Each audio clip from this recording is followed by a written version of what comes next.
I want you to consider this question, and I want you to think about the answer very carefully as well. How much or what percentage of your income is generated from active means, for example, from a job, as a salary, wages, bonus, tips, commissions, compared to the amount generated from investment sources, which we would call passive. So how much and what is the ratio of your active income compared to your investment income? Now what I want you to do is think about this. There are 4 sections of a typical financial statement: income, expense, liabilities, assets. Now in the assets column, what we have is cash flowing to you. We call that cash flow. However, the direction of cash flow is not all from the same source for various people. The first question you want to ask yourself is, what is that ratio? What is the ratio between what I have as active income over investment income? Now you can put it vice versa, it doesn't really matter. But that's a good question you to ask yourself, because if you want to be financially free, in my opinion, the right balance you should have before you can take that leap towards saying, okay, I'm willing now to go down the path of creating wealth. I believe that you should have between 70 and 80% of your income from investments, and maybe say 20 to 30% from active means. And by active means, I mean a job. Let's assume that you are an employee. I think this should be your target. This should be a goal. Now let me give you an example of how mine looked like before I started my journey. I'm going to give you just a picture. My active income from a job, back in the day, I had roughly about £2,000 as my income, net income. And from my investments, I had nothing. Now this was a problem, but I didn't know at the time. In hindsight, I can see the problem. The problem was that I only had one source of supply, meaning that I had a single point of failure. If I was fired from my job, the expenses that I had to be paid, because your expenses are split into 2 parts. You have wants and you have wants and you have needs, necessities. It's possible to eliminate your wants in the event of maybe a major financial crisis. You can do away with the luxury items you normally would buy, but your needs don't just disappear, because you need to survive. You still need shelter, you still need food, you still need water, you still need maybe some form of transportation. Without any of those, you can't survive. So your expenses will remain. The problem I had was I only had one source of supply. Therefore, if I lost my job, I was stuck because I still had my needs, expenses. I was in a financial mess. And this is the reason why most people live in fear. One of the fears most people have is the fear of losing a job. Now, I'm of the opinion that you should never resist fear. You should embrace fear. If you resist fear, it causes you pain. If you embrace fear, it gives you an opportunity to dispel the fear. Now, what puzzled me for so long, especially in my life, was I had this fear. What if I lose my job?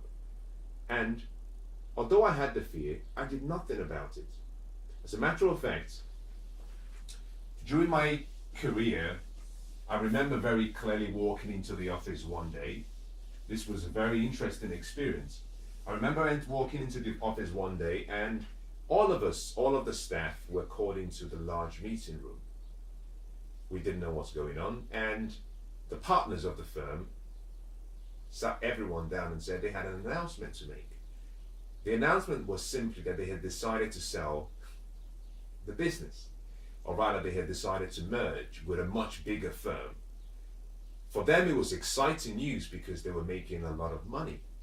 unfortunately for some of the staff members, it was sad and a tragic experience, because some people lost their jobs. As part of the deal with the bigger company, we had to go through what we call right sizing. Some people call it downsizing. And we lost probably about 35% of the staff. I was lucky I was retained. Now that was a turning point in my life, because it made me realize that nothing is forever. Nothing is certain. Nothing is certain in life.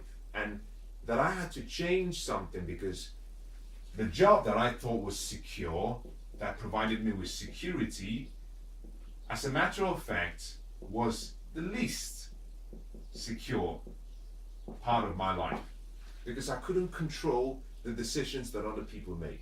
Now I started the next week to ask myself some very tough questions, such as, how can I ensure this never happens to me? How can I ensure that I'm never on the side that is the losing side? Now the people who were let go of, and yes, they did receive a severance package, but guess what? They didn't have a job.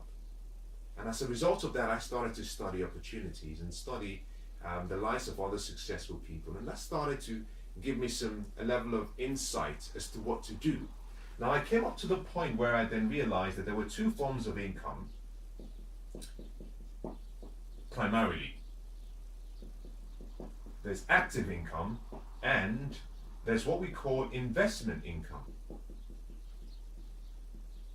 Some people call this passive and portfolio.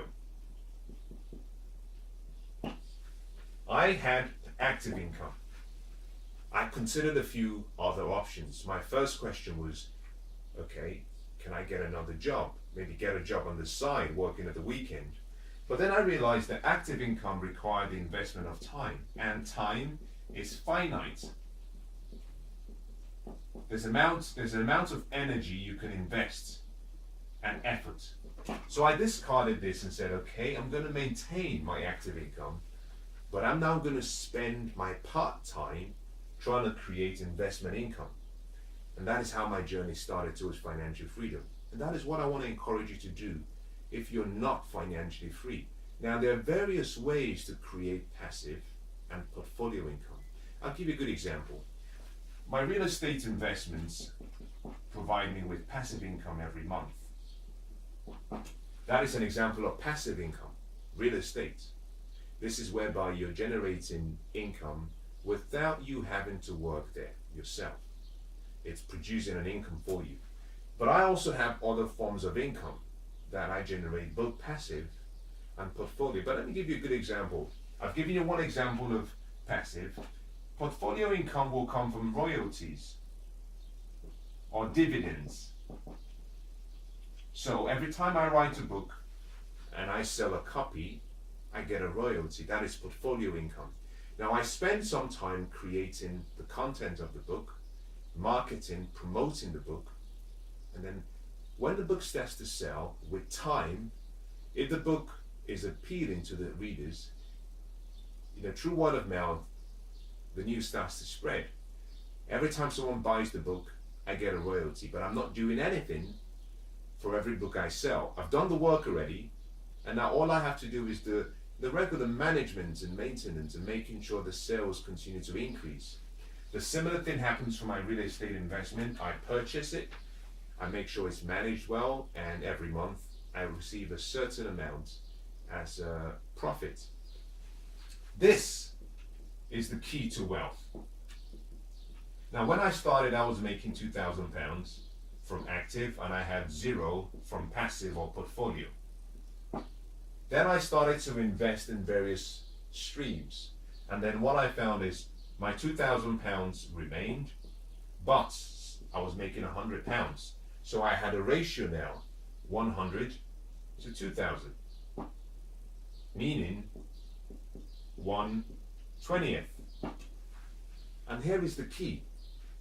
You need a financial statement for one reason.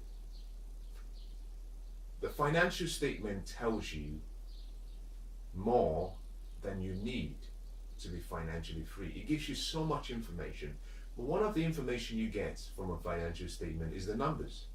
The numbers tell a story.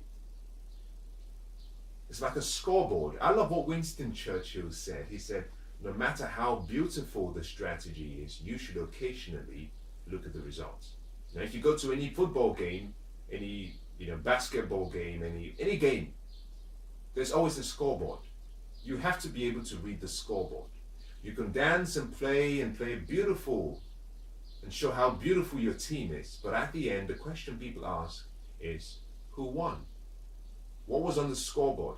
Your financial statement allows you to see what's on the scoreboard. And what I started to do was every month, I would sit down and I would review my financial statements. Now, just remember this, right?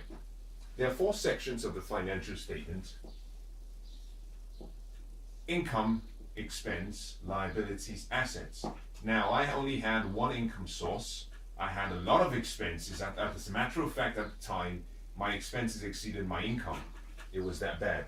But slowly I started to change, and I got myself to a point where my expenses was no greater than my income, which was a massive challenge on my part. But eventually I got to a point where my expenses became less than my income, which meant I had now enough to save and then invest, primarily investing. Your liabilities will remain. So every month I had no assets, but I had liabilities.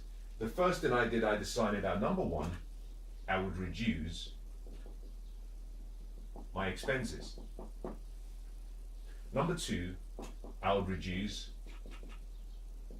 my liabilities. As a matter of fact, I decided I was going to rid myself of my liabilities, because the liabilities I had cost me money initially for the capital investment, but every month they created an expense for me.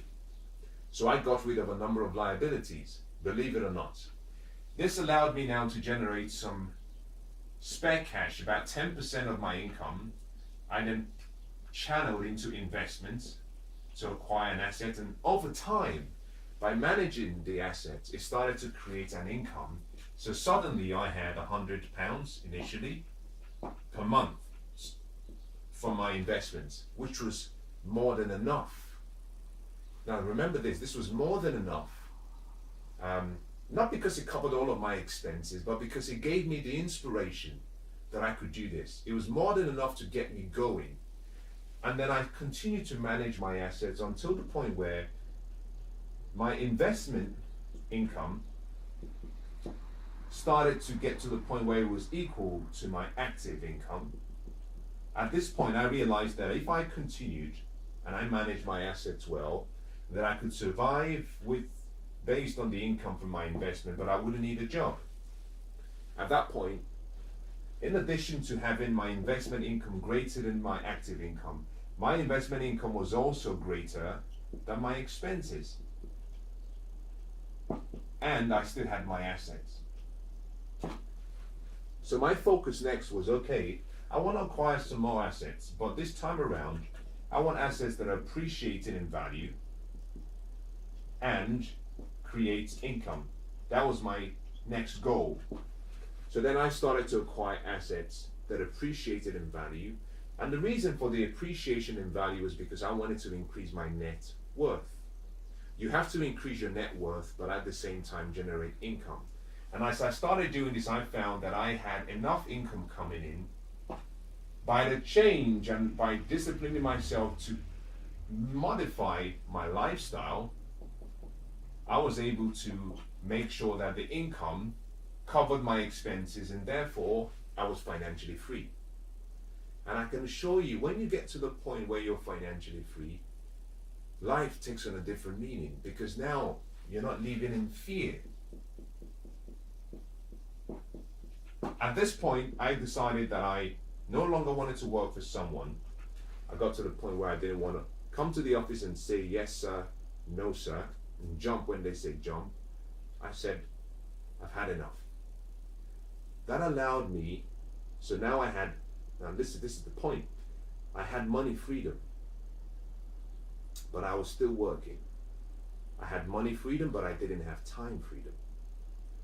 The day I let go of my day-to-day 9 to 5 job and decided to live completely on the investments of my, on the income from my investments, I then had money freedom and I had time freedom. With the time, usually I was investing between 10 and about 13 hours on a daily basis for work. I now could channel all of this time to creating multiple sources of income, to then give me more assets that create more income. And with that sudden change, what I found was I was now able to go back and readjust my lifestyle, because I had deprived myself for a short period to allow me get away from the rat race. I now went back and I started to expand my means. You see, some people believe that they have to live in a certain way. I was raised very poor. I was raised financially poor, but my father was an exceptional man. My mother was exceptional. We were spiritually wealthy. We had gratitude. We had love. We lived from a place of abundance because we had the right philosophy and attitude for life. But we were financially poor. Now, I usually say when you've hit rock bottom, you don't have fear of falling down. And I think to an extent it was an advantage. Now, you've heard something called desirable difficulties. In my case, I think being raised poor was an advantage to me, primarily because when I came to change or alter my lifestyle, there were certain wants, luxury items that I could very easily say, well, I was never born with these items, and therefore I can live without them. The point I'm making is simply this. Sometimes to achieve a dream, you've got to take a step back and humble yourself. God sometimes has to break a life before he can use a life. And I believe that if you're faithful in little things, then a time will come when you'll be able to be given big things to manage. As a matter of fact, your life, your future, if you want to know your future and the possibilities in your future, just observe yourself and see how you manage the very insignificant things around you. Because how you manage the little things will decide how you manage the big things. Now, I started by taking a step back. And I say this often, that in the law of success, in the success equation, subtraction always comes before multiplication. You have to sacrifice something of perceived value to gain something of greater perceived value. In my case, I had to sacrifice some of my lifestyle to allow me the freedom to find wealth. And then when I achieved freedom and wealth, I could go back and then expand my means. So you've heard people say this, live below your means, and you've heard people say, no, expand your means. Here is the problem. Herein lies the problem. And this is where I conclude. Herein lies the problem. It's not what you earn, income.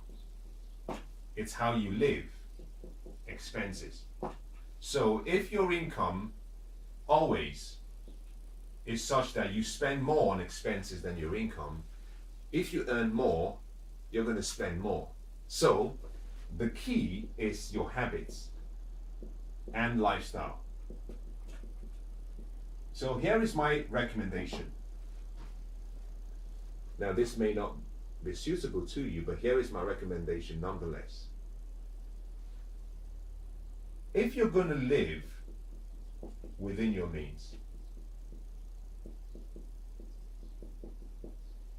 then you've created an advantage because you're spending less than you earn. And this is the secret to wealth. The number one key to wealth and creating wealth is simply spend less than you earn. And this follows a simple formula. Wealth is simply you earn, the first thing you do is you invest. Then you spend, and if there's anything left, you save. Now, if the first thing you do after you earn is invest, then automatically what you've set up is what we call a budget. Meaning you have less to live on. meaning you're living within your means. Now, here is the key. You can play the game of wealth offensively, or you can play defensively. I recommend you do both. By playing offense, it means you earn more. By playing defense, it means you manage what you have. The key of earning more is simply so you have more to invest. If you manage what you have, you then create a surplus so you can invest. The problem is, if you have a bad habit, a poor person's habit of spending all you earn, then earning more money doesn't help. So it comes down to the individual. And therefore, my recommendation is you've got to discipline yourself first to live within your means. And once you've developed that lifestyle or that habit of self-discipline, you can now start expanding your means. To try expanding your means first with bad habits would only lead you down the path of even more financial problems. You must create, by substitution, you must substitute your poor habits for wealthy habits. And it's best to do that when the amount is small. So start with you, live within your means, then as you develop the habits, expand your means. Now, I hope that's been very useful, and I hope that whatever happens, that you're able to achieve your financial goals and dreams. Now, I believe that financial freedom is achievable for and by anyone. You just have to discipline yourself to start where you are, make some lifestyle changes, and what you'll find is with time, you will achieve your dreams. It's simple, but it's not easy. You must sacrifice something. You have to pay a price. The price itself must be paid in full. The price must be paid in advance. But I can tell you this, the promise is guaranteed. And when the promise comes, you would see that it was worth the price you paid for it. I hope you achieve your financial dreams.